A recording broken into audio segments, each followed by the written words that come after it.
আজকে রাতে আব্বু আমাকে বকা দিচ্ছে, মারতেছেও, বলতেছে 10 দিন পর পরীক্ষা, এখন আবার কোথায় যাচ্ছিস। জিসান বকা খাচ্ছে। ঠিক ওই সময় বাপ্পি ভাই এসে বলল স্টান্ট শো করতে যাচ্ছি আঙ্কেল। পরে বাবা আবার আমাকে দোয়া দিয়ে দিল। তারপর বাপ্পি ভাই বলল সারিয়ার ভাই পাম্পে দাঁড়িয়ে আছে, তাড়াতাড়ি বের হও। বাবা মাকে বিদায় দিয়ে বেরিয়ে পড়লাম পাম্পের উদ্দেশ্যে। পাম্পে গিয়ে দেখি সারিয়ার ভাই দাঁড়িয়ে আছে। বাইকে তেল ভরে সোজা রওনা দিয়ে দিলাম রূপসা ব্রিজের পথে। রূপসা ব্রিজ পার হয়ে চলে আসলাম ফকিরহাটে চা খেতে। চা খেয়ে ফকিরহাটের রোড ধরে গিয়ে পৌঁছালাম গোপালগঞ্জ। রাস্তার সৌন্দর্য দেখতে দেখতে চলে আসলাম ভাটিয়াপাড়া।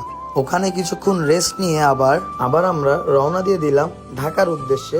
ঠিক তখনই শুরু হলো তুমুল বৃষ্টি। বৃষ্টির মধ্যে ভাঙা হাইওয়ে যেন আরো বেশি সুন্দর হয়ে উঠলো। হাইওয়ের ফিল নিতে নিতে আমরা উঠে পড়লাম পদ্মা সেতুতে। চোখের পলকেই পদ্মা সেতু পার হয়ে ঢুকে পড়লাম ঢাকায়। ঢাকার এই অপরূপ সৌন্দর্য উপভোগ করতে করতে চলে গেলাম গাজীপুর হাইওয়েতে। বাইক নিয়ে সোলো রাইড করার মজাটাই অন্যরকম। আমাদেরকে রিসিভ করতে চলে আসলো ইশাদ ভাই।